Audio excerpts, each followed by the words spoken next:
So we'll call it to order. Rise. Face the flag in the back corner for the Pledge of Allegiance. I pledge allegiance to the flag of the United States of America and to the republic for which it stands, one nation, under God, indivisible, with liberty and justice for all.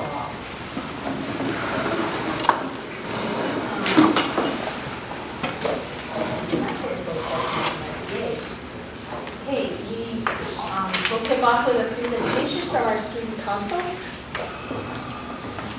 On forward. Mr. Irwin is our advisor, and he has two seniors with him, Greg Olson and Oliver Matthews. I don't know which one's president, which one's vice president.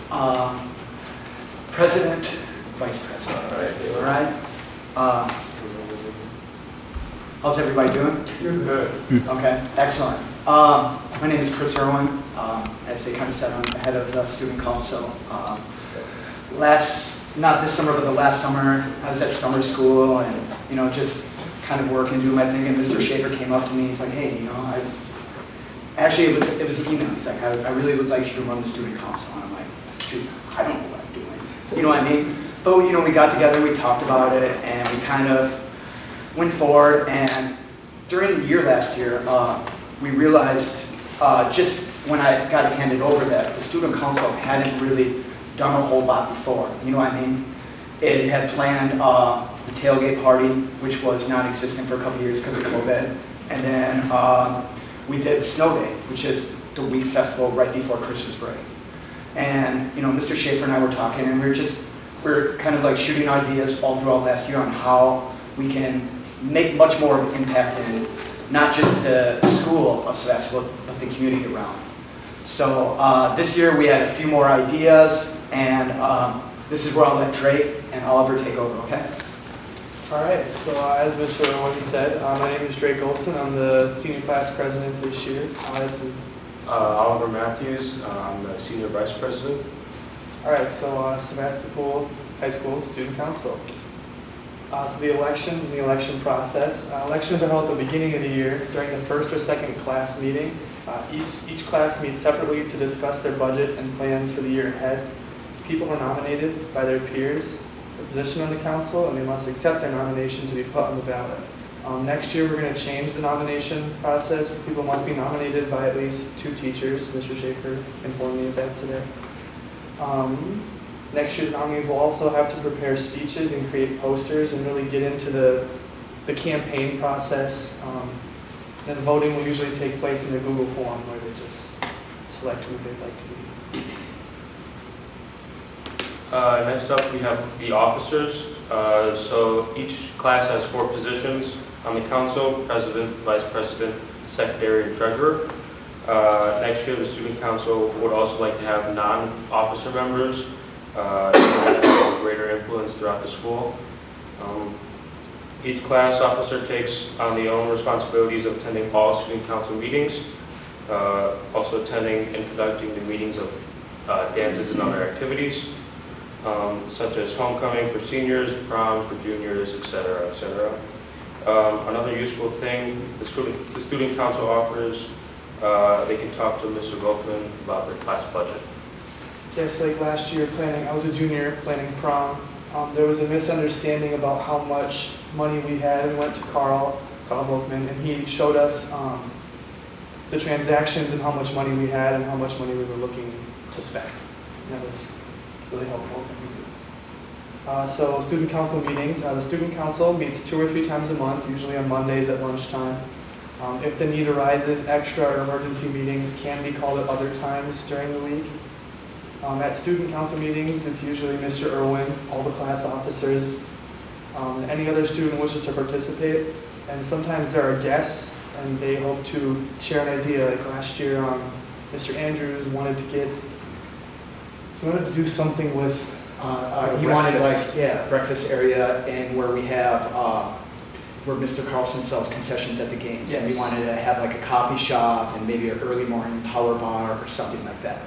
We'd spoken about it, and student council was really behind it, but it didn't work out. And so if any member of the staff, or I guess community, is looking for the support of the student council, they should attend meetings and discuss with us. Some of the goals and activities that we do yearly and are planning to do forward next year and this year. So our main activity is the snow day. For those of you who don't know, the snow day is usually the day before holiday break and consists of a volleyball tournament and cookie decorating, movie rooms, stuff like that. The student council members are responsible for managing the tournament, ordering the cookies and decorating the supplies, and asking teachers to host movies in their room. It should be stated that Ms. LeClaire usually helps with the cookie decorating, so thank you to her. In years past, the student council has also ran tournaments that consist of badminton, basketball, usually as an incentive, mostly around the quarters, like quarterly incentives, stuff like that. This year, the student council is looking to do more, such as helping with the food drive. Mr. Kim has already done a great job with it, but we would like to take over to involve more young people in the community and help with that. Maybe partnering with Mr. Kim. The student council is going to be partaking in door greetings as well, which the sport teams have already been doing.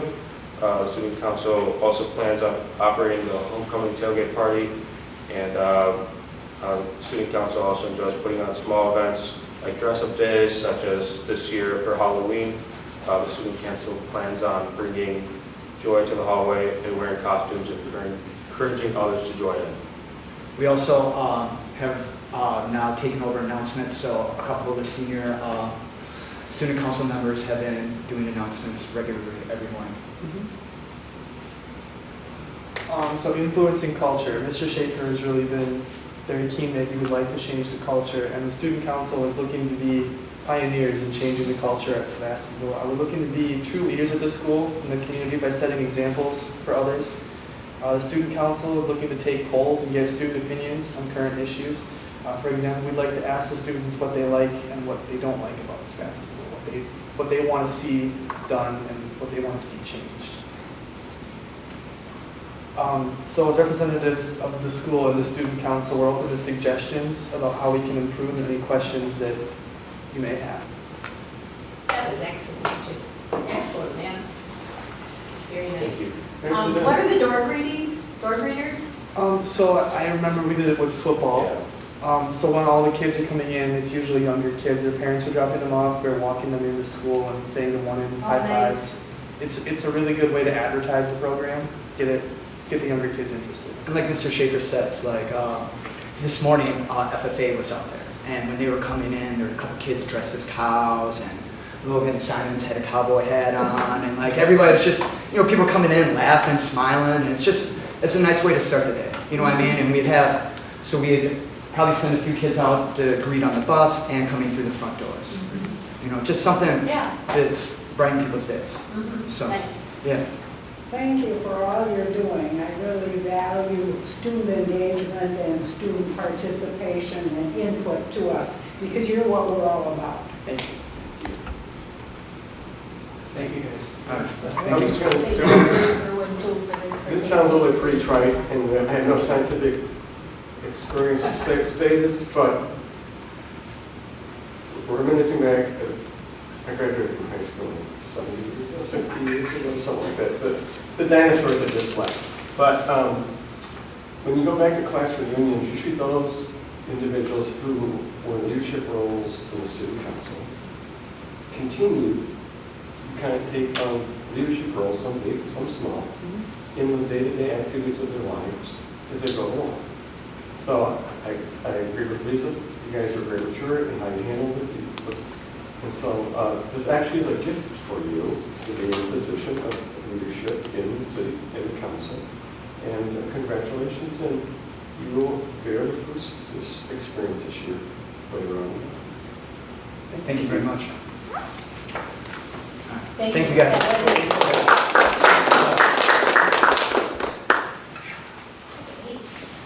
Did we have any guests registered to? Do we have any guests that registered to speak? Signed up. They signed in, the filer just want to speak on. On the one item? Okay. Okay, on the agenda item, okay. And we'll address that at the time of meeting. Does anyone wish anything removed from the consent agenda? If not, we will approve that by consent with donations from Ron Michael and Steve T-Bond, $500 each for the Hall of Fame, that's the Athletic Hall of Fame.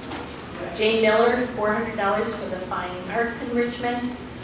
Northeast Wisconsin Industries, $1,000 for the robotics program.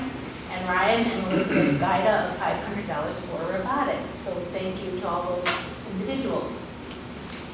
And we will move to the administrator reports with Mr. Hiltz first. Thank you very much. Let's see, one of the things I put in my report was that parent-teacher conferences were upcoming. We've held them. We got feedback from the teachers. About 93% of the families came in.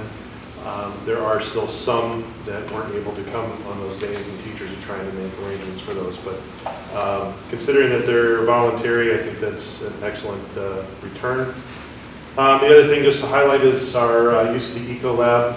We are doing the traditional trick-or-treat out at the Eco Lab. The second graders put together candy at the different stations, and they use it as a math lesson as well. They collect in this candy and they divide it out to make sure that they've got enough at each of the different stations. It's just nice because they have a real-world problem that they need to solve with dividing that candy out, as opposed to it all just being, kind of theory in the book and that kind of thing. So they really get into it, and obviously the other kids benefit from their work when they get out there. So it's really nice in that. Questions from Mr. Hiltz? Bring them along, Mrs. Markov. In addition to my report, I just want the board to know that the district and all the school state report cards come out on November 9th. So just in a couple weeks, and I'm headed down to CISA on the 31st of October to sit with someone to go through our report card, create an informational report so folks can understand the power of the information that's in there. And my hope is to use this format, working with CISA and the data specialists there, to be able to recreate that every year. So when we look at the report, we can understand what it means and glean some good information from it. So that'll be on the 31st. Very nice article in the Municipal Pulse on the parent cafes. So that brings more parents in. We hope so. And Mr. Schaefer.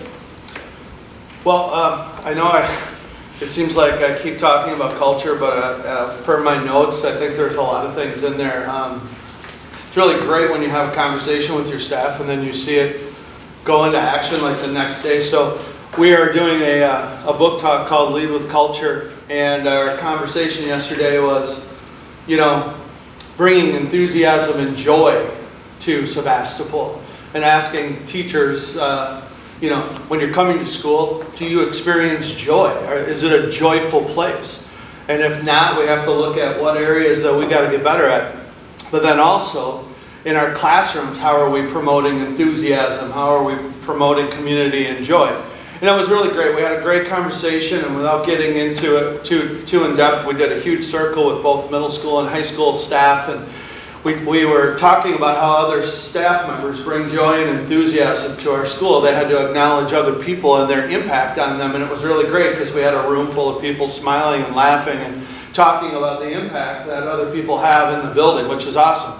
And then you come to school the next day, and FFA, like Mr. Irwin said, we had students out there with music playing today, and greeting students, children dressed up as cows, Logan's dressed up as a cowboy.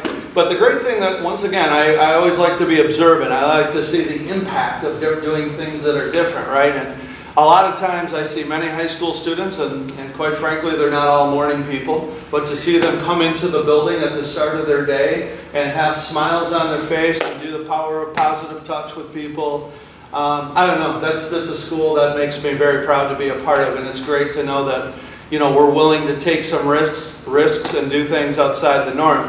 And then segueing into that, I don't know how much time I got, but I'm just kidding. Going on the Rock Island field trip, I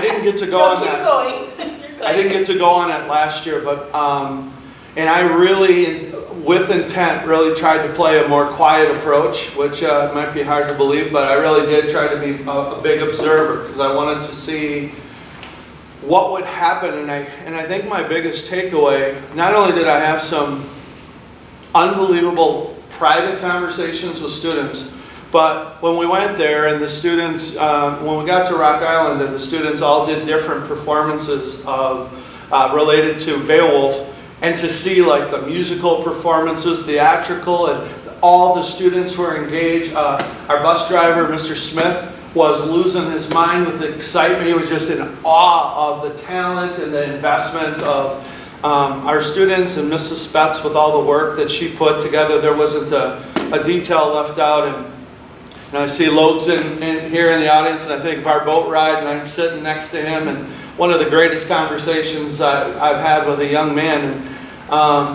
And what I saw is an opportunity for children.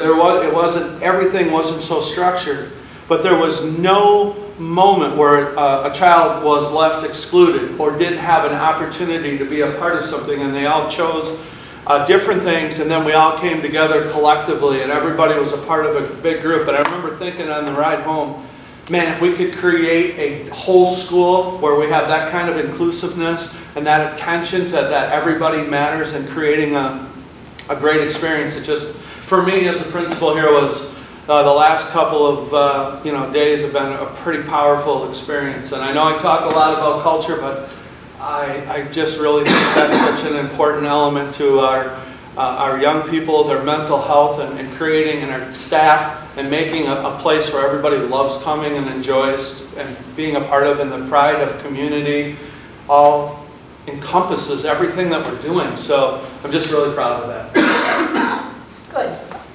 Because we talk a lot about culture, so. Don't forget what I always tell them. So I've certainly heard me say this before. Culture eats strategy for lunch. Okay. Does anyone have any questions they want to direct to Mr. Lippke for on the athletic director's report or the gifted and talented report? And then we'll move to the superintendent's report. On Friday, I gave you a copy of the anonymous letter from a group of parents. I don't know how many that includes. I redacted the 3 staff members' names that were included in that. I did meet individually with each one of those teachers, and the principals are meeting with their staff to talk about staff use of social media. Stephen has double-checked our firewalls. It can't be on our own device. That device that has to be on their individual ones. We do have to remember that teachers do have duty-free lunch, and they can time a post the day before, a couple days before, to come out during school hours. Some of that's happening when the teacher happens to have a side business, and they time their post ahead of time. They have a way they're going to try to address that in their business world, but we did talk about it, and we'll keep reiterating it with our staff. I don't like anonymous things like that. When they say they're going to come to a future board meeting, I don't know what that means, like when and how we know if it's resolved, because I don't know exact details of where the problems are, but we did talk to the 3 individuals, and we'll address the whole staff. And then the town of Sevastopol, again this week, asked for another letter of support for the broadband, and so I wrote another one of those. And on November 7th, Stephen and I are going to, I guess it's a dinner, right? Chicken dinner? Yeah. On Broadband Grant Education Summit over at Stone Harbor. So, yeah, so that's our night out that night. Chicken dinner. Okay. Chicken dinner, yeah. I'm kind of cheap, I'll only take Stephen out with someone else's body. Yeah. So you on our budget. Any questions for Mr. Lippke So on could you those items? refresh me? The current policy on using devices during school is what? They can if it's for school-related activities. How would you know? How do you know? Mm-hmm. Well, that's why if someone has a complaint, they should like take a snapshot of the Instagram, Facebook, whatever they're seeing out there, and then bring it forward and say, hey, this was at 7:20, and they should have been teaching their class at that time. Okay, I'm talking about our students. That's It's how a policy for students. Can they keep their cell phones on in class? No. No. But this is about staff, the complaint was about staff, it wasn't about students. In fact, the letter thanked our approach for the students. Okay, I misinterpreted. Yeah, it was about staff.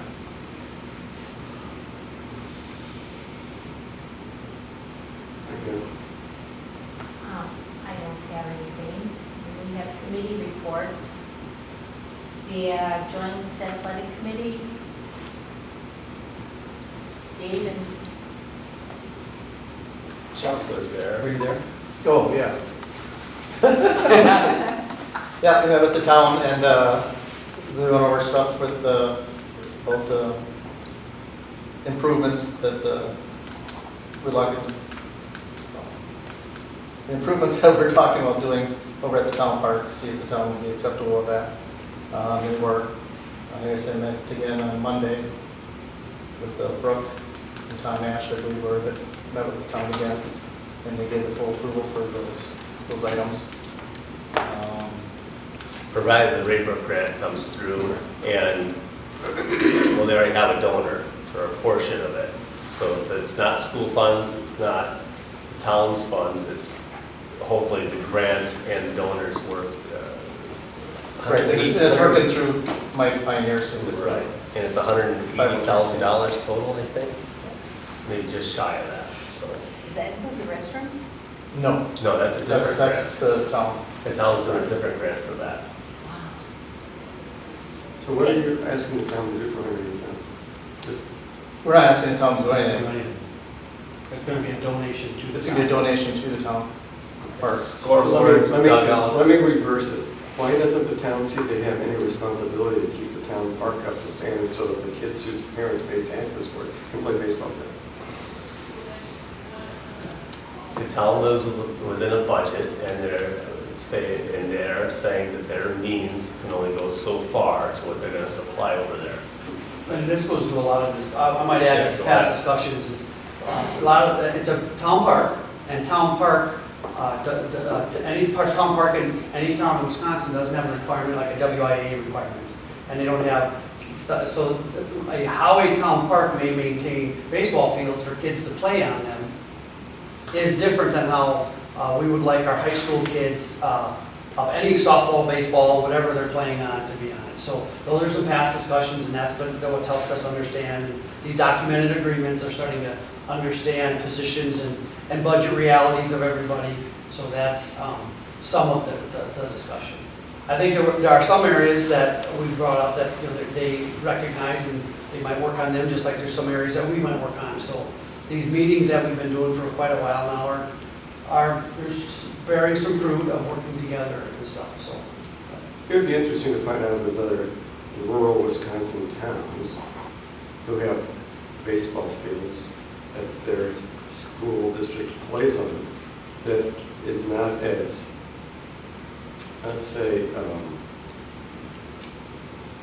it's so antagonistic about in their relationships. There are. This is just how it works here. So this is not a town that is full of, this is a town that's rather lucrative. well, you can look at budgets. That's what it is, right? I understand, but I'm looking at their budget. They could have a much more lucrative budget based upon their tax base and the people serving them. I don't think the people out there know that they're paying taxes for the town park. And then they're paying taxes for us to pay the town to keep up the town park. I think they presume, driving by, you would think, oh, the town does a really nice job keeping this park up for the school. Actually, a lot of people believe it's the school's ground. Actually, more Well, than that's likely, probably true, they too. think it's the school. But Yeah, I think it's part So of it's the actually school. the other way around. But I just think I just find a little thing at my craw that there's so much back and forth in a town that has one school system that they should be very proud of, as opposed to it's their last nickel. What I would offer to you, Jerry, is I believe we're making progress. Okay, So I'm park glad I'm not on the committee because I try to Yeah. blow things up. But, I mean, I would think if you go out there and talk to most of the people out there, they would probably feel the same way I do. I've already paid for the town park to do the best thing, and I presume that when the high school's paying there, going there to play, they're saying, come come on down, we would really love to have you at our town park, because you guys, Well, I mean, but Jerry, just to put it in perspective, right? Their meetings are all published just like ours. I know. Fill the rooms, come on in, come and get involved. They can get available, they know what the budgets are. People who care about that stuff can all understand all that stuff. So what I think is these two organizations are doing a reasonable job moving forward to present some pretty nice stuff to our and I kids. congratulate you guys for having the tenacity and patience. It has been, and it has been to some degree an antagonistic relationship, so And it's all about changing the culture of that relationship. Right. Yeah, and it's about doing upgrades more over and above what the town will probably be doing in the first place. We're trying to accomplish a lot in a little bit of time compared to what it would take if the town. Hey, I'm not complaining what you're doing, I just get upset with them. And one of their arguments is that they're the town of Sevastopol and they have students from other municipalities using their park. So there's back and forth and we're They shouldn't moving fix up forward. the town at roads least. either, because people from other towns use those roads. Well, my road could use some work. Huge Jasper, we have all the roads. I noticed that, yeah. Yeah, we do. 100th anniversary committee. Tell them what we did today. It was great. Today we had graduates from the class of 1948 to 1967. We have 7 of them here. 10? Well, no, There was we were 11. missing some. There were Yeah, 7. Yeah, and they answered some questions that Jim Adams, retired teacher, facilitated. We had an audience of about 45 people here. It was really nice to hear their discussions about when they went to one-room schoolhouses, and they came here. You know, they talked about bringing water in every day, heating it up on the floors through the furnace. Great. How nice it was coming to school, actually indoor plumbing. Just amazing what was only a couple generations ago. Yeah, it was really something. It was a really nice event. And then we do have 2 things planned. December 19th, when the boys, I think it's their first basketball game, we're going to have It's school the first lunch. time we have Gibraltar here. We're going to have school lunch night from about 4:30 to 7 and serve something out of the past. There's some things people love, Chili's, sloppy, pizza burgers, Johnny burgers. But Hungarian we'll- goulash. Hungarian goulash. Yep. We'll let you know what that is, so mark your calendar for that. And then in January, we're going to have vintage wear night. That's a girls' game, and everybody's getting your closets, your grandparents' closets, your parents' closets, wherever you can, and get out your vintage wear. And if you have vintage wear from another school, you can wear that too. We'll have a And little Stephen, I parade heard the around the audio gym. was awesome, so thank you. Good. A little parade around the gym. And beyond that, we've got some things to plan for the other months, so if somebody would like to jump on the committee and assist, jump on. So would you like to talk about meet and confer today? Sure. Lisa and I were at the meet and confer meeting. We had 7 staff members there. And we spent a lot of time talking about compensation. And the staff who were there have agreed to establish a committee that would look at that and look at things like rewards for longevity. Some concern was expressed about some new hires leaving after a few years, so how do we address that? There was also a lot of discussion on inconsistent temperatures in rooms, either too hot or too cold. And Kyle is working on that with the people who are responsible for the building's heating and chilling. We talked about a survey, about the survey that the staff did, and the opportunity for teachers to have input and other staff as well through their principals who are working with Kyle, digging deeper into the data that we got from the survey. And we also talked about the support materials with our board packets and a desire on the part of some teachers to have access to the support materials so that they can dig deeper into the agenda items, like everything that's in our packet that is not, of course, confidential information.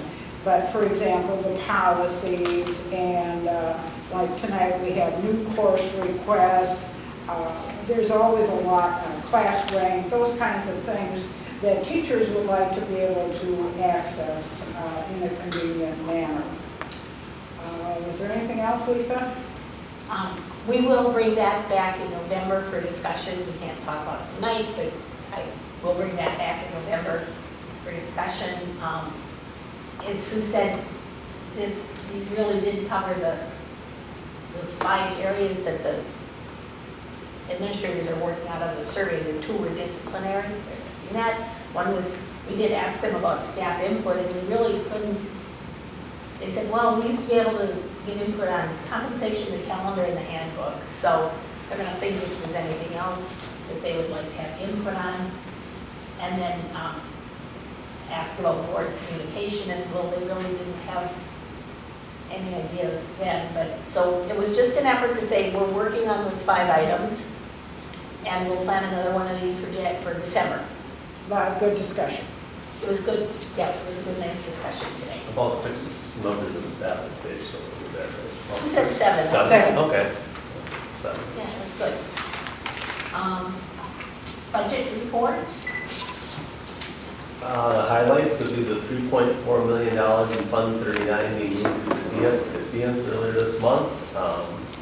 That helps us pay off the last 2 years of the building loan, which is years 2039 and 2038, and saves the taxpayers a little over $1.6 million in interest. That's good.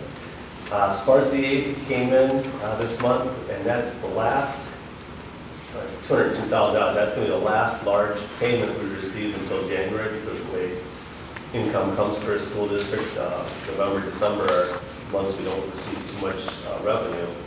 And you can see our cash on hand right now for Fund 10 is $2.7 million. Expenses for Fund 10 for this last month was $853,000 and $25.03. That's a little high because when teachers come back, we order some more supplies and stuff, they fill out their orders, so that's a little bit high, but those kind of payments have got to get us to January till the taxes roll in, property taxes. So that's what we have for the regular budget report. Questions? Facilities?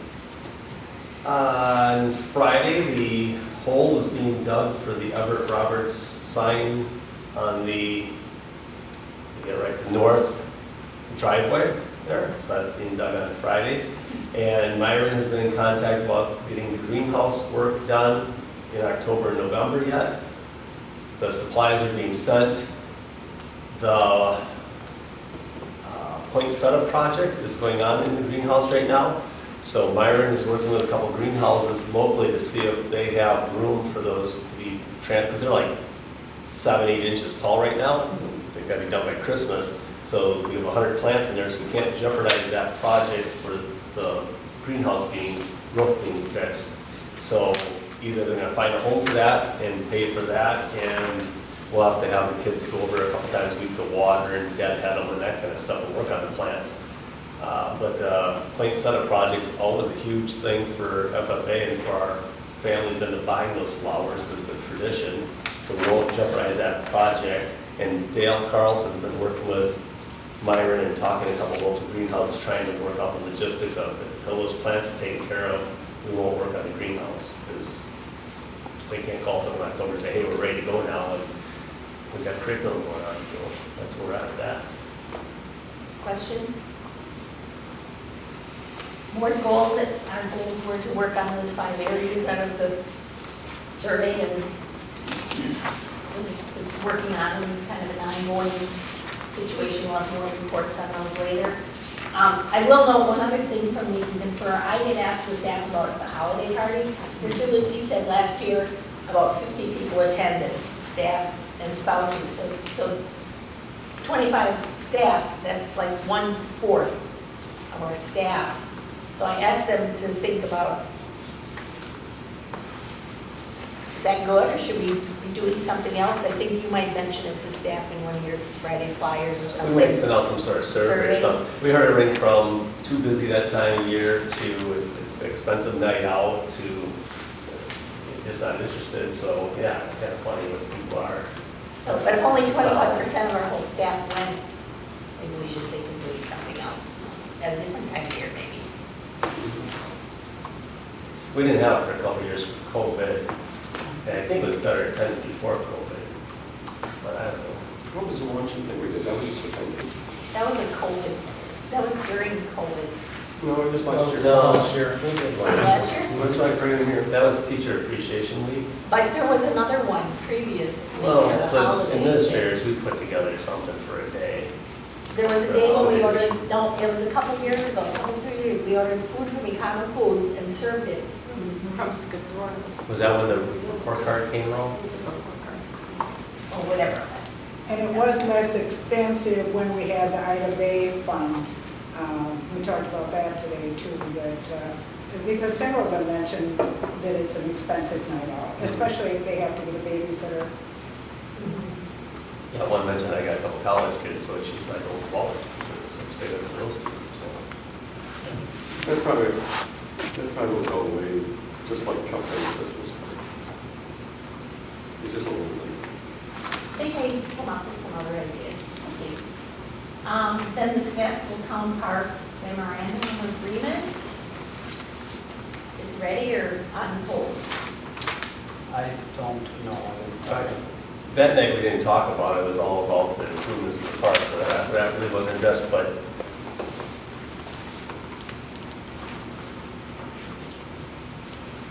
What they meeting yesterday? November 6th, or November 8th at 6 o'clock is the town park meeting. That's when they'll talk about, because they talked about the improvements on Monday night. So there's another meeting come up November 8th, so we'll keep them in their old business. Okay.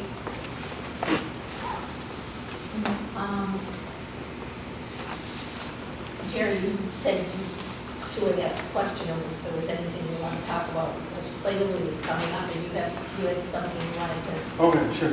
In Sue's report, Sue said, do we have any areas that we would like to take to cease order?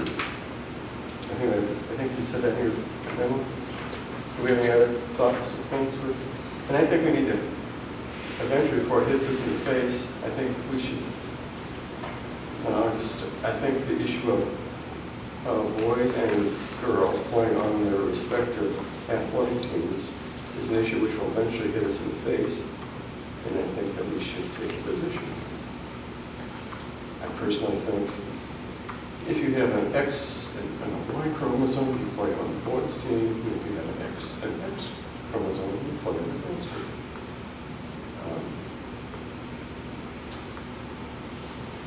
Because theoretically, you don't see any girls wanting to play on the boys' team, right?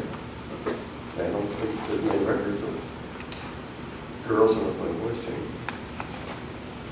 But there is a lot, some, and we don't have that issue yet, but I think we should. It's out, yeah, it's an issue that is out there. I don't know if there's any legal requirement or. Well, I think because it's interscholastic athletics and that's governed by the WIA, the WIA will tell us what we have to follow if we're to be a member of the WIA.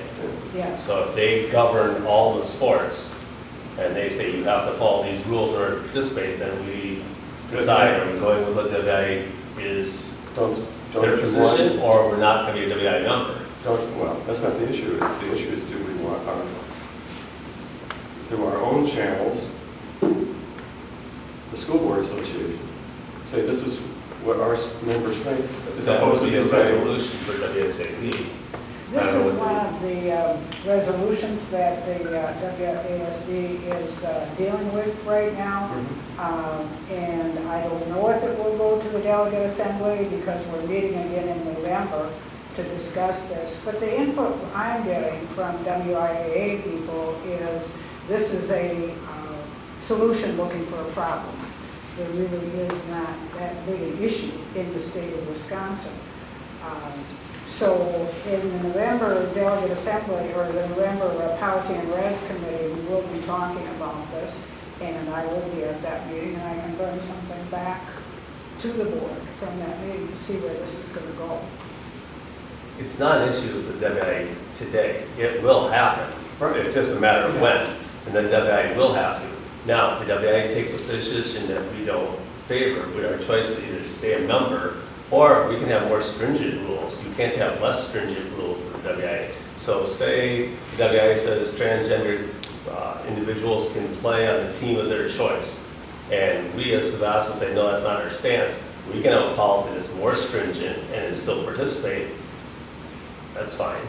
But I don't think it would take the charge today until the WIA takes it up, because all of our sports are interscholastic sports. Our larger issue will be bathrooms and those items.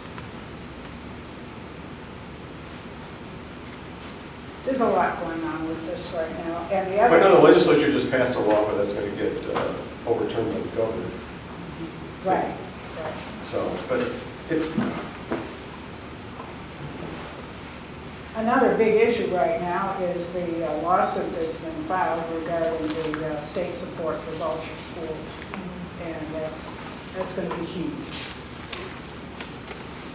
Which the legislature passed, but the governor will probably veto. no, that passed law. That It goes back to passed, Tommy, but- that goes back to what's his name, administrator. When Act 10 came, they're doing another lawsuit to overturn Act 10. It goes back farther than Act 10, because Racine, Kenosha, and Milwaukee have been receiving money for decades. And that's where it opened up. And what happened was, those 3 counties were receiving money from all the other 72 counties, but the 69 counties didn't really realize that their money was filtering to southeast Wisconsin. For what were they getting the money for? For charter schools, voucher programs for Kenosha, Racine, and Milwaukee, the 3 school districts that are doing the poorest in the state. The state said, we got to do something to fix those. And you got to remember, 15% of the student body in the state of Wisconsin are located in Milwaukee. So Milwaukee was failing, Racine is failing, well, they both still are failing. Kenosha is not as bad as Racine. I can say that, I'm from Racine County, so I can say that. And they're still getting money, but they didn't get money for 2-3 decades now, because it was a pilot program down there to fix those 3 problems, and they can't fix them. That's why the talk is taking Milwaukee School District and busting up into like 10 or 12 small school districts and seeing if each smaller district can run itself. I don't know what the answer is down there. It's a mess, and I'm not going to get involved in their problems, but But it affects all. it affects all of us, but it has been for decades, and now it's just expanded Well, statewide the last 10 years. We pay isn't it like $17,000 that we Well, send? get your revenue limit worksheet, you're going to see that we're going to lose $22,280 to the voucher program. We'll get it in a couple minutes here. And that's our tax dollars going down someplace else to fix something else, yeah. Outside of the county? Yeah, $22,000, $22,280 this year is going to leave Sevastopol to go educate students elsewhere. And our taxpayers are not aware of that. No, because it's not in our backyard, even though it's been there for years. But it impacts us. Right, Senator Howard Markline, it used to be a line that each school district would get on their sheet and say right in the middle, this much is going to Racine, Kenosha, Milwaukee, and he took that line off because he didn't want to advertise it out there. It comes off the top. And there are some municipalities that are trying to get that on the tax bill so the taxpayers will understand that. Very similar to how referendum is on your tax bill, so you know how much a referendum, that was passed, I don't know, 8 years ago maybe? Yeah, that was a point on the other side to say, hey, look, your local is taxing you more, so now you're going to see how much of your tax will be going for that referendum that was passed. Well, we have the minutes of Pulse here tonight, so maybe he will make note of that for his article. That money goes away from Sevastopol, away from Sturgeon Bay, away from Gibraltar, away from Southern New York, someplace else. Anything else legislatively? More to come. Okay. Then we have the 23-24 revenue limit worksheet and to approve the 24 tax levy, which when you do that, the motion is in front of you all, I think. If this is new, because I went to the Wausau yesterday for the EPI sponsors revenue limit worksheet, that I went. So this one, the old one is. That one's off by $4,420. Okay. Right, I moved our money around to make it right. So we can destroy that. You can throw off the old one. Steven, you want a copy?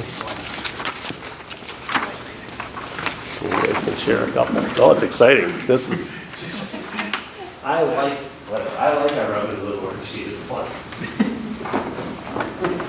Totally takes a financial leap to say that. So the first I stay page, home on Saturday nights, right, looking at accounting books. I should have done it, I don't. Less than you did. So what you have there, you have the 23, 24, and then you have the 22, 23, and the last sheet is your down and dirty, nice and easy to read sheet. Anything in yellow is given to us by DPI. Those numbers are solid, that's from DPI. The green are automatically calculated, and the red are numbers I filled in. So if you're looking at 22 and 23 and 23, 24 side by side, the top 9 boxes are your base from the previous year. Then you have the first green box that says, second green box that says 536. That's our 3-year rolling average, or FTE, from 20, 21, and 22, the 3rd September count of residential students. It says we averaged 536. Well, we had more kids in the building than that because of open enrollment. For 21, 22, 23, our rolling average is 534, so that's a difference of 2. You go to the bottom set of boxes, each student at Sevastopol is worth $11,341.82. We declined by 2, so they give us $22,684, which is on the back side of this page on line 10B, so we'll collect that money. The large number on the bottom, I circled it in blue, $2,392,996,663. That's the value of all the property in the school district of Sevastopol. Last year it was $1,980,894,470, so it went up 20%. According to Baird, about 10% of that 20% is new growth. The rest is property values going up. So flip to the back page. 10% or 10% of the whole number, but you can only count 10% of the 20%, right? So not the whole thing. So you go to the back side, and you have your base of 5,905,016. Multiply it times your membership of 536, and that's $11,016.82, the value of each student. The state budget increased every student by $325, so now our students here at Sevastopol for this year are worth $11,341.82.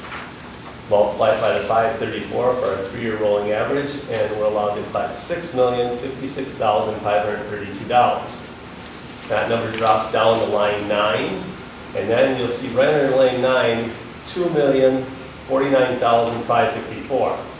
Well, that line 10 is the accumulation of the numbers in yellow on the left. So the 2 million is our operating cost referendum, which we have for this year and next year.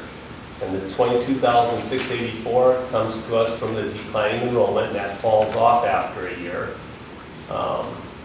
The adjusted or refunded rescinded tax of $4,590. There was an adjustment made, so we can collect that money to pay off what we didn't receive last year. And now on line H, 10H, you'll see $22,280 private school voucher aid deduction. So we get a bill for $22,280. We're going to collect this from our taxpayers, this $22,280, and then we're going to pay that bill to the state so they can pay the other schools, the private schools, that money. And if every school is sending them $22,000, some send a lot more, some send a lot less. That's quite a bit of money statewide. I don't know what it is statewide, but I do know private school kids at the high school level are worth over $12,000 a piece, and our kids are only worth $11,000. I don't think that's fair either, but that's the way it is. And that 11,000 isn't coming from the state. No, well, you assume it comes from the state for us. So Then you have to deduct from the $8.1 million what you receive. And we received from the state, for our state aid, $4,037. Across the state, they base it off of how much property value you have per pupil. The state average is like $800,000 of property value behind each student. We have $3.2 million behind each student. So the state of Wisconsin says, hey, Sevastopol, you guys are rich up there. You don't need money from us, so we're only going to give you $4,000. I sat next to the guy from Prairie Farm yesterday. They're getting 62% of their budget from the state. We're getting, I don't know what, 4,000 to $88.1 million is next to nothing. I mean, you might as well have our $4,000 at that point. So, well, it's beautiful out there. It's, if you're a farmer, it's great, yeah. I mean, it says it right in the name, Prairie Farm. But yeah, so they get 62% paid from the state, and we get less than, we get, I don't know what 4,000 by the 8.1 million is. I think we're going to do it. It's nothing. Not enough to measure. Not enough. And then you have to 0.05%? I don't know. So so from the public, then we have to collect the rest. So we have to collect $8,074,356 from the local taxpayers. That's down there on line 14. Additionally, for our building referendum, we will collect $4,018,840 for paying off the building project. We also collect $20,000 for Fund 80, which is a community fund. We always do $20,000, no more, no less. And so what we're going to collect from the people this year is $12,113,196. If you go to your last sheet, you will see that's exactly the same amount of taxes we collected last year. And that's not by accident, that's by formula, because I selected $4,018,840 because I wanted to match that up. So when taxpayers say you're taxing us more, I can say, no, we're taxing exactly the same rate as we did last year. However, your mill rate's going to drop because of that property value going up by 20%. You can see the levy rate, it says 0.00506. We round that up to 506, our mill rate. Last year's real mill rate was 611, so our mill rate drops. And we collect the same amount of taxes. Hopefully the new growth will give a little tax relief to the people whose property values went up. It should, because the new growth has got to take off some of that $12 million. And so we're collecting the same, exactly that amount of dollars. And by doing that, we will have money for defeasance for year 2037, which will cut the loan off by another year and save more interest in the long run, and allow us to maintain the same tax amount with a lower mill rate. Substantially lower. Yeah, well, and I gave you on the sheet, if you back up 1819, we had a $6 mill rate. That was pre-building referendum, and then it jumped up 99 cents because of the building project, and slowly it's been coming down because of the growth of the value of the property and the way we've structured our loan for the building project. So the goal for us long-term is the referendum falls off in the fall of 24 on the November ballot. We'll go to referendum again, and that $2 million, we're going to have a shortfall in our budget when we're fine to good fund balance. We're going to ask for an increase in that $2 million. However, on line 15A, where we're asking for $4,018,000, we're going to decrease that because our future payments are less, and we'll match that up. So when we go to referendum in fall of 24 for the 25-26 school year, we will collect more for operating costs, less for the building referendum, and people will see a tax break even though we're going to have more operating funds, because we know our insurance premiums are going up 15% this year. We know we want to pay our teachers. We know we don't want to do layoffs. Buses have gone from 85,000 to 125,000 the last 6 years. So we've got to get ourselves prepared. So this paying off debt early, collecting it for defeasance, will allow us to increase that operating cost and cost our taxpayers a decrease in their taxes, provided property values don't tank, which I don't see happening in the next couple of years, right? What's so frustrating to me is that the media does a great job of telling the public how much money the state is putting into education. And that's true in some districts, but it's not true in districts like Sevastopol. Right, we have to get it from the local taxpayer Yes. because we get Yes. nothing. Yes. Right. And we are property rich, but in many cases, income poor.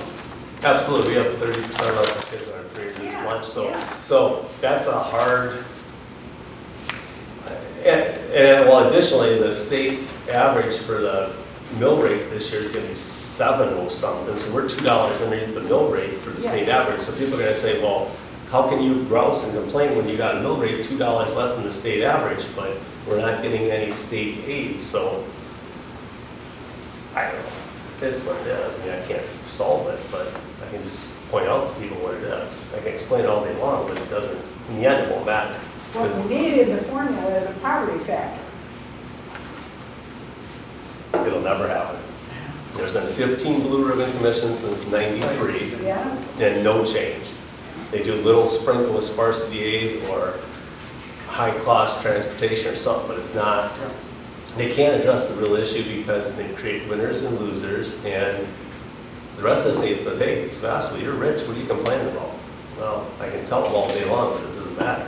And there again, the amount of money going into the vouchers, if that was available to the public schools, we wouldn't have winners and losers. We'd have winners. You're still gonna have winners and losers. So anyway, you don't tell me if you have rid of the voucher program in the Milwaukee school system, it's just gonna change from night to day. It's still gonna be the poor place that you would never want to send your kids to. Correct? Don't you agree? Well, if you had that amount of money to put into public schools. I know, but Well, it used to be in public schools, and they didn't fix it. And that's the history, right? So the public schools in those areas, that's why I'm proud of this school, but in those areas, the public schools was not getting it done. There's lots of reasons for that.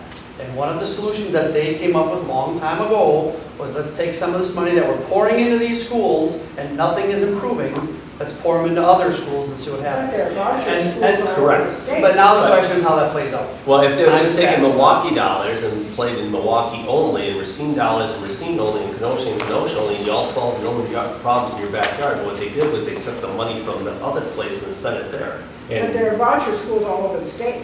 now there are. Yes. Right, but there wasn't back, well, there Right. was, but they weren't eligible for vouchers. But on the other side of the coin, on the other side of the coin, will you be willing to tell that poor black family who stayed in lines and did all this stuff, whose kids are now vouchered into Our Lady of the Angels, if it is, school, and the kids are really flourishing, to say, no, you can't send your kids there, you gotta send them back to the dumpy public schools? Well, if Would you willing to do that? dumpy public schools. It's very complicated. Huh? They had the money before. But They had their shot. That's Metropolitan That's a fact. Where the metropolitan money public came schools, from. whether it's Milwaukee, Chicago, St. Louis, wherever, have not increased in quality. They have decreased because it becomes so political. Public dollars belong with the public. correct. Public dollars belong with the public schools, not Always. going to private. Right, but what Jerry's saying is you can't pull the rug out from those folks at this point. And you're right, Pandora's box has been opened up and you can't wave it back. You got the some of grandfather those- in. Well, no, a different way to look at it is that those are education dollars that our taxpayers are paying to educate their kids, Right. right? And that's public school So dollars. it's It's education. families' money that is put into a pot to educate their kids. That's a perspective and that's a fact. How you interpret that, I'm not getting into that. But, right, at the end of the day, this is all money to educate the kids of the families in Wisconsin. And the debate here is a good education, which is why Sevastopol is again lucky because we do pretty darn well at that, and I'm proud of that. But I don't think this is a debate we're gonna have. And we are not gonna fix it. All I can say, we're not gonna fix it, but all I can say is, we are so fortunate to live here and have the community that we have that supports this school. You're absolutely. That's right, we've had 7 referendums, each one has passed, and we're gonna need that again in the fall of '24, and thankful for the folks So that we keep can voting. do what we can to try to tell them why it is the way it is, but it's the community that keeps this school going. So I think it's important for our community to realize where the money's coming from. It's not coming from the state. So, Help me understand that, because The initial behind my name, I've never been CEO. I mean, never been CFO. It's different than, You didn't study the math book on That's okay. the CFO was down the hallway, and I said, you figure it out. Help me understand how in 22, 23, the year we're in, you got 12, you're gonna run the school on $12,113,000 blah, blah, dollars. In 23, 24, you're gonna run the school again on $12,113,000. And things have gone up, salaries have gone up, supplies have gone up. Right. How do you, Well, where does this stuff fall in the hole? I don't Okay. understand it. Yep, that's coming up next, but the fund balance we had, Right. you have the sheet that looks like this. Okay.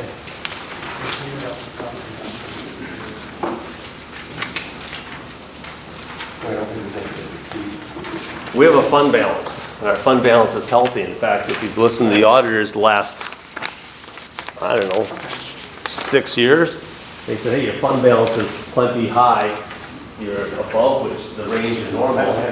So here we are, right? And this is unaudited, so if you go to audit at the center column, general fund, which is Fund 10, you have your expenditure, total revenue, $10,837,884.79. And we had expenditures for unaudited for 22, 23 of $11,363,769.56. So that's a difference of $525,885. So we went backwards. And I told the staff that we're in the red for last year, and they said, we got plenty of money. Yeah, we have plenty of money in our fund balance, which gets us through these lean times. But I never saw 8% CPI increases coming. So we went backwards $525,000 last year. When Carl and I presented the budget last year, annual meeting, and at this time, we projected to be $881,804 in the red. So we did better by about $350,000 by watching what we're doing. For this upcoming budget in 2023-24, we're collecting the same amount of money because the amount you get for Fund 10 is dictated by a number of students and the per pupil rate. So our budget this year will have revenue of $10,698,400, and no, Carl and I always predict the revenue on the categorical aids and where we have to make predictions low. And then our expenditures, we always aim a little bit high because we're always worried about cost increase. So our expenditures, and that last column is $11,314,473. So we're projecting the budget for 23-24 to go negative $616,073.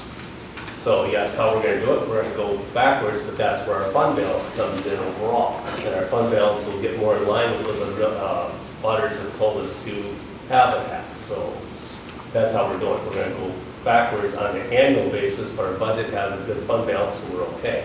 And you need that fund balance because, like I said, we have $2.7 million.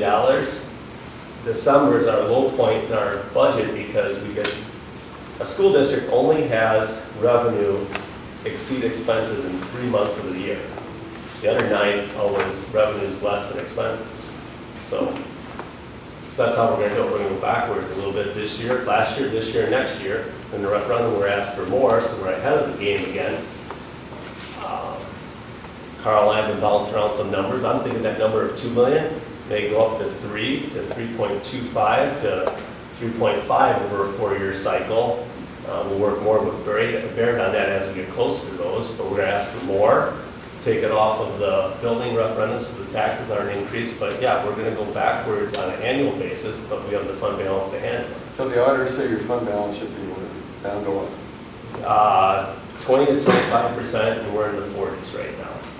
We'd like to keep it high, a little bit higher than recommended, so we don't have to do short-term borrowing.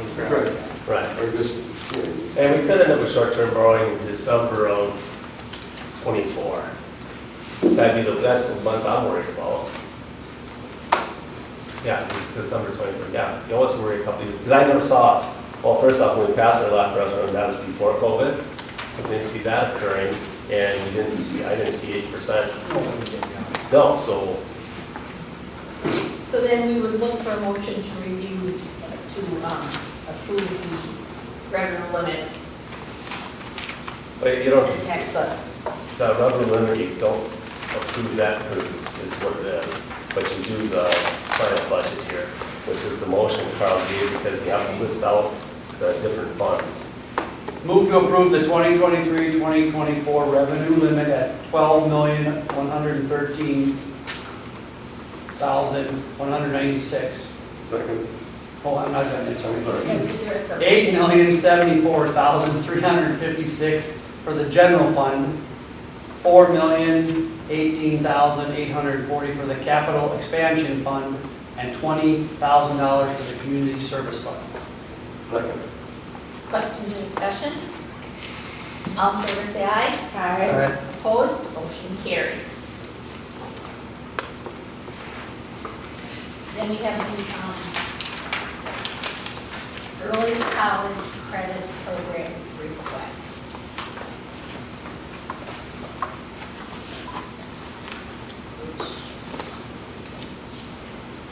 Does anybody have questions, or do we take a motion on? There were two of those? There's 2 courses, and they're for the same student, that's why it's listed as student A for both of them.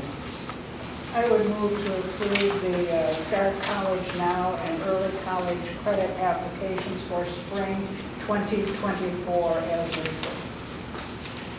Second. Questions or discussion? All in favor, say aye. Aye. Opposed, motion carried. Then we have some new course offerings for consideration. Does anybody have general questions on any of those? They want to direct to the principals. There's really only one, right? There's just one course at this time. This is one science course. The geology one. Right.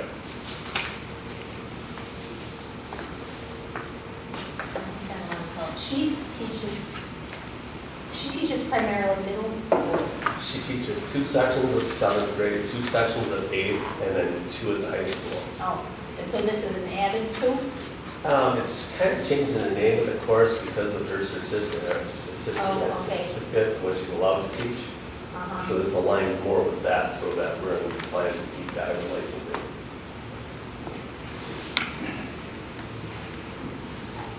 If Make a there are no motion to questions, approve. we'll take a motion.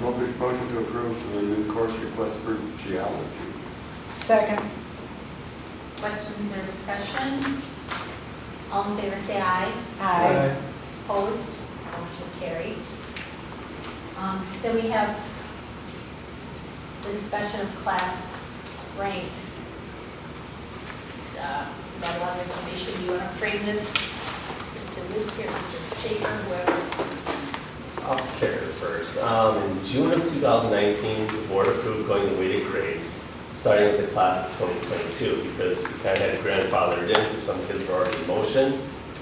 So far, we haven't used the weighted grades, so as far as class rank. 2 times in the 6 years, we've had 4 valedictorians. This year, we currently have 4 folks ranked at number 1, and then 2 in the 5th spot, which isn't salutatorian because you have more than 1 valedictorian and a salutatorian. That's not using the weighted grade system, that's using the unweighted. If we would go to weighted grades for this class of 2024, we'd have 1 valedictorian and 4 salutatorians at this point in time. Mrs. Malcourt feels that with the classes the kids have taken this fall, because valedictorian and salutatorian are after 7 semesters, that may pan out that some of the 4 salutatorians may separate from each other. So my recommendation was that we should start using the weighted grades for the apply it to valedictorians and salutatorians. And the choice you have is, do you want to start with this class, or do you want to start next year's class of 25? I prefer to start with 24, so we get out of practice having 4 valedictorians and out of the class of 35. Why did we not use it in 22? Yeah. I don't know why we didn't. What was the purpose of it if we weren't going to use it? It was That to individual create didn't this want to use it. separation, right. Someone who's no longer working here did not want to do that. So I agree with Mr. Leakey. Now, there's also a caveat, Logan, you might want to speak up on this. We have a student that's coming up on the next motion who wants to graduate a year earlier. In my time here, I've never had a third-year high schooler graduate with that. And I go back and forth on this, but I feel if you're joining a class and late, if you become a member of the senior class at that point, I don't think he should bump him as far as valedictorian. I'm talking with him ahead of time. He still needs a class rank though for when he applies for colleges and scholarships and items like that. So if we do this and we have him join the ranks, otherwise he can stay in his class and probably be ranked first. I don't know that for a fact. I haven't looked at. I only know one name of the kids listed. Whether we use weighted grades or not is a separate issue. Is a one discussion. But you also got, right, the second discussion is with class rank is if you have a student joining a year earlier. Logan, if you want to speak up, go ahead. Absolutely. Yeah. Should I go? You can go seated, standing, whatever you want to do. Whatever you're comfortable. We don't mind. You saw the other two guys up here, right? They made it out of here, so. So, my name's Logan. This is my third year of high school, but I have met all 25 credits required to graduate high school. And so I'm looking to graduate a full year early in the fall or spring of 24. In terms of class rank, I feel like I've put in all the work that everyone else has done, just at an accelerated pace. And I feel that I put in the work that everyone else did, and that my GPA and my class rank should still be considered, even if I jump up a grade. And I don't know his GPA or where it would fall with the others, and I don't want to know today when we make a decision, because it's not just about him, it's about anyone going forward. Yeah, and it's not about him either, but He's got a valid point, no doubt about it. For discussion though, I mean, I might personally support you, by the way, but it's got to be for the school, is, I agree, the requirements of this building have been satisfied by an individual. And I tell you, my senior year, we had a dude transfer in, Dever went to Sturgeon Bay, and his GPA mattered, and I don't know what school he came from, but you know, when you're on 1, 2, or 3, it matters, because he took number 2, right? So it's happened before. So I agree, he's met the requirements to graduate, he should be in the ranking of the graduating class. And then wherever his numbers come in, that's where he should fit. And so his hard work should be recognized wherever that fits you. And anyone in the future, so that's what I would say. And I also believe it should be, the first point, we should implement it now in 2024, and it goes to this class with weighted grades. And that was the reason, that was the whole reason and the whole discussion we had this and started this. But we did not take this challenge on at the time to make it happen. That's what happened. And so those are my talking points. So first, let's look for a motion on whether we want to implement weighted grades now. Nothing. Number 1. You got anything else, Logan, you want to say? Okay. Grab a second. We may call you back. Well, there's more discussion. I feel like I'll try. Let's get weighted grades out of the way. I move that I move to approve the weighted grades to apply to class rank in our school and to start with the class of 2024. 23. 24. 24, yeah, you're right. 24. Second. Questions or discussion? I guess I don't necessarily disagree. I guess the only question I would have is, how does this impact our present seniors when they didn't know about it? I don't know.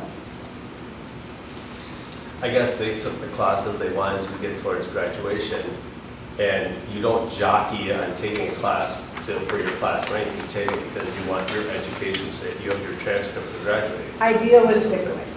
Right. Well, that's, Yeah. right. Yeah. I'm sure there's some that, yeah. Oh yeah, there's a game being played by some.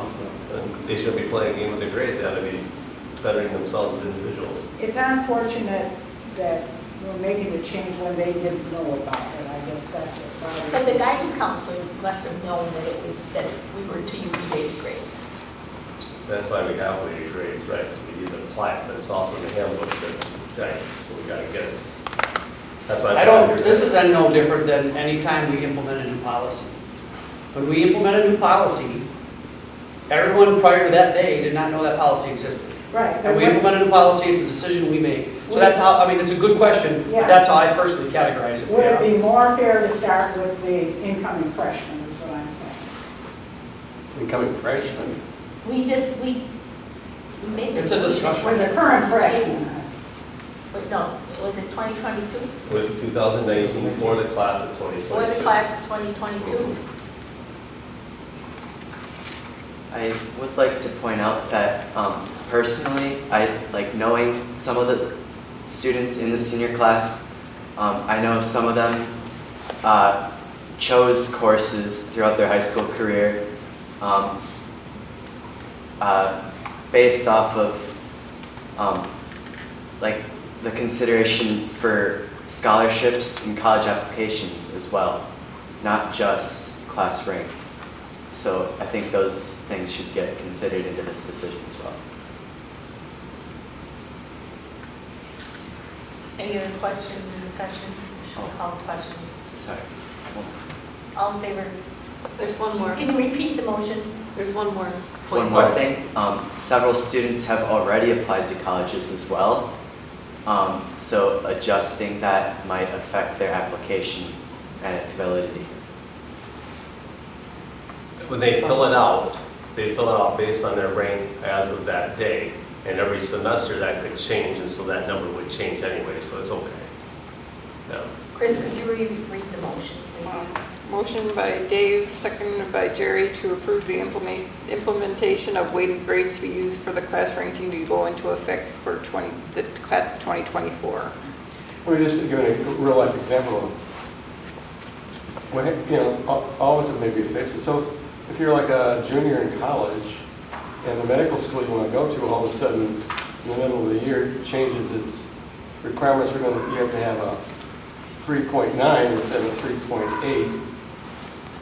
There's no difference. I mean, that's the real world. That does happen all the time. That happens all the time. One more question, did Melissa Nelcor weigh in on that at all? I'm changing when to change? Yes. No, I talked to her about it, and she didn't say we should do it here or there, because she felt we had the same discussion we're having here now. One way or the other, it's not right. Okay. All in favor, say aye. Aye. Opposed? Motion carried. Then, Yeah, they're in the class rank still. right. So, Is this it's the second determined bullet? that the weighted grades begin with this graduating class. Okay. So, we have the student who requests to graduate a year earlier, took all of the required classes, maybe not the miscellaneous classes you need to take when you're in the fourth year, just have classes, took all the classes, and he wants to have his grades calculated into the ranking of this class.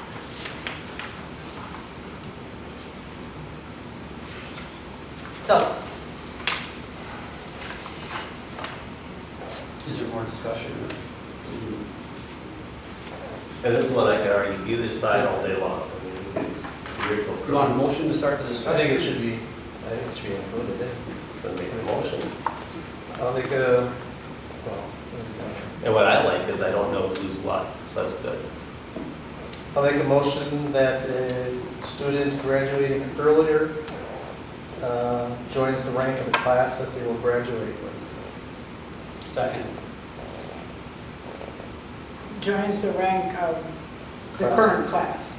The Class that graduating they'll class. graduate. The graduating year that The they're. class is Yeah, graduating. okay. Like colleges, you walk early with college, you're still part of that graduating class, and if you don't graduate, you graduate December, then you're part of that graduating. The only difference is that college that made them cum laude, that's a different system. Well, That's it.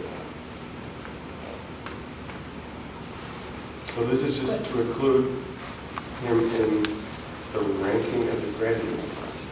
This isn't, there were some issues about, is he going to be in the graduating class, graduating with them, and then That's going to be the next, Okay, first off, that's we're a whole taking care of different- class rank, and then we're going to talk about early graduation, so if it's you- totally different. So we so haven't if- approved anyone to graduate early yet. So I think we've answered our Sure, I question thought by we asking. graduated someone at Sylvester last time. Right, we haven't had anyone jump We're off not the here, queue, that's why. but that's the next We're agenda. gonna have some Right. additional Okay. requests. But I think that we answered the question about the class ranking when we have to report if he's going to go to a college someplace and they want to know what his class rank is. Or they ask what your GPA is. Yes, both. Well, Okay, so they ask it, so you can't give him his class rank in the junior, that's not what the school's thinking. They're asking in the graduating group. Okay. So we got the motion? no, we got a motion and a second, and you're just further supporting. I'm just thinking out loud. Definitely. Okay. Well, let me ask you, if we didn't approve this, what would you do? What would the school do? For class rank, I'd use this current for junior and say that's where you are. They didn't say what is.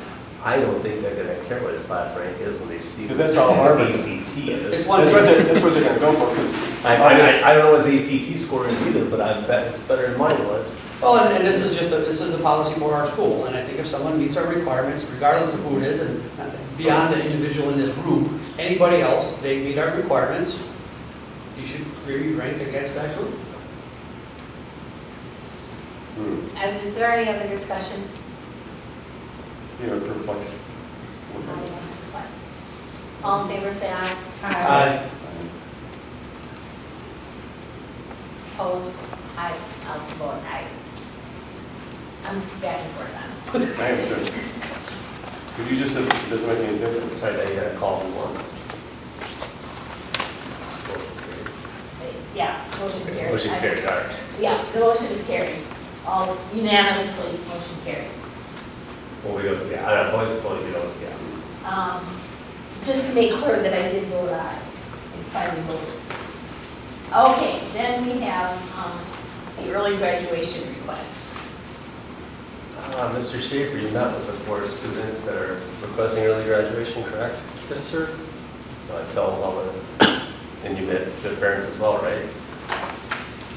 Well, I communicated with parents. Right, phone or in person, right? I would move to approve the early graduation request. Second, Questions or discussion?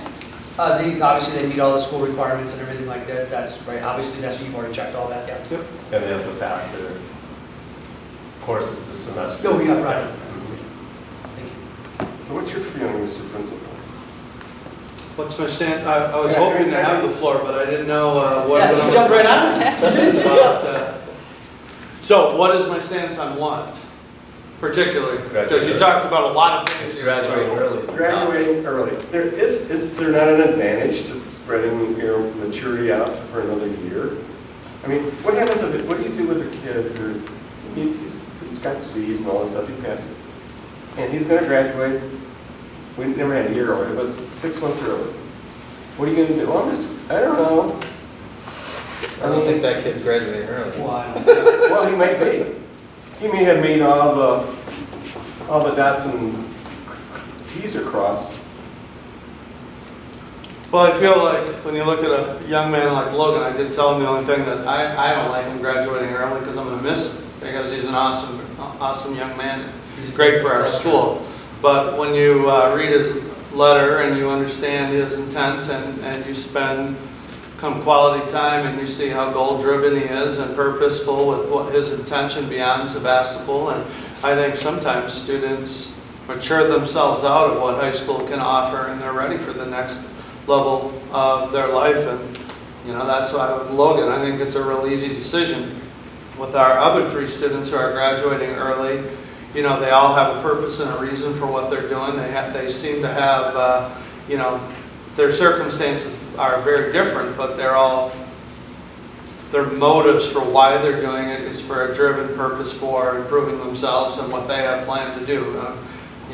Without bringing up the names of the other students on there, but some of them are already running their own business and they're sitting here in high school and they're ready to move on and get started. And I think one thing we should always do, and this is just an opinion, but You know, I always think Sevastopol should be a place where we're elevating our students, not limiting them or getting in their way, but elevating them to the level that they want to do and be that springboard for them. So that's my opinion on that.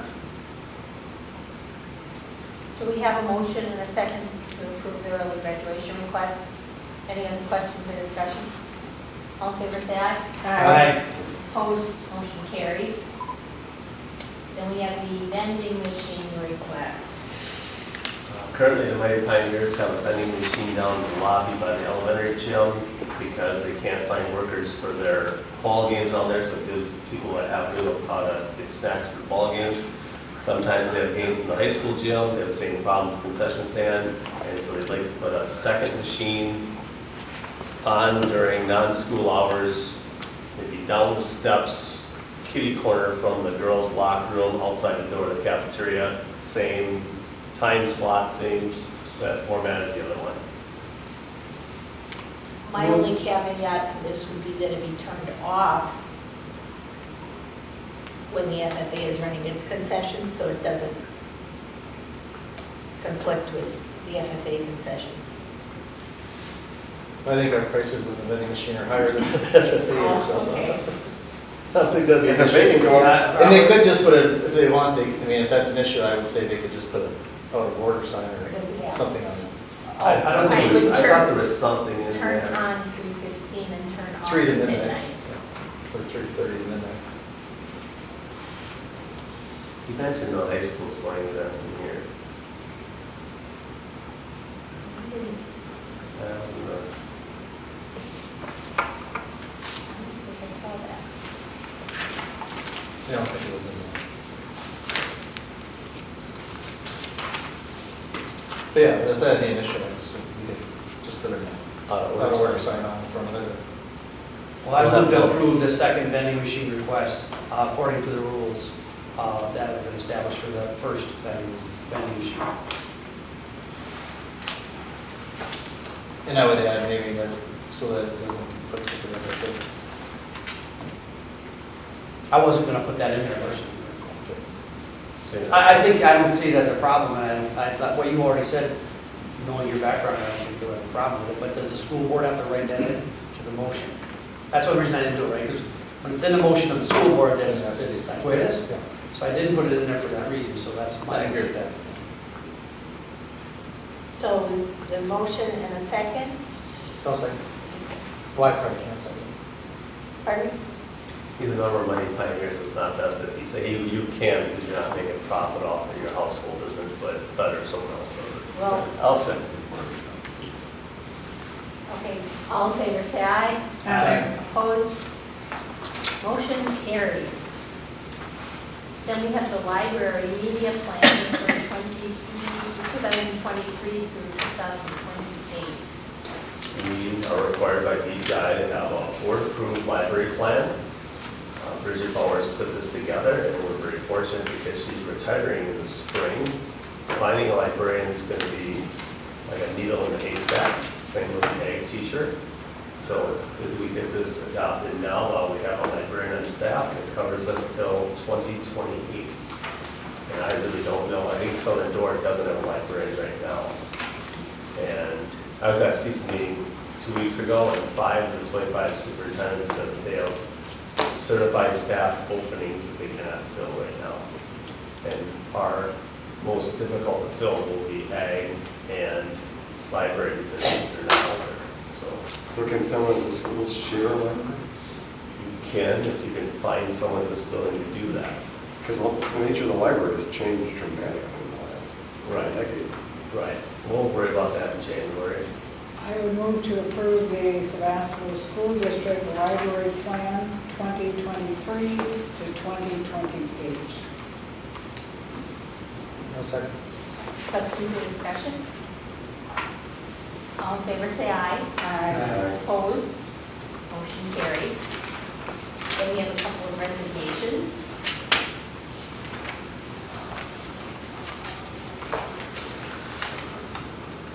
Move to approve the resignation of Chris Randall for middle school girls basketball. Second. Questions or discussion?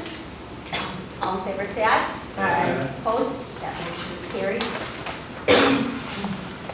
And then the aide position. I would move to approve the resignation of Stephanie Ballman, aide. Second. Questions or discussion? All in favor, say aye. Aye. Opposed? Motion carried. And then we have a FMLA request for time off. Move to approve the FMLA request for Samantha Fredman. Second. Questions or discussion? Hearing none, all in favor, say aye. Aye. Opposed? Motion carried. Our next regular meeting is November 15th, 2023. Mr. Lippy will receive his Administrator of the Year award at the Wisconsin Middle School Association on the 23rd. I cannot go, but Sue, you will be there to I represent will be Sevastopol. there. So congratulations again. And then I will take a motion to adjourn. So moved. Second. All in favor, say aye. Aye. Opposed? Adjourned at 8:31 p.m.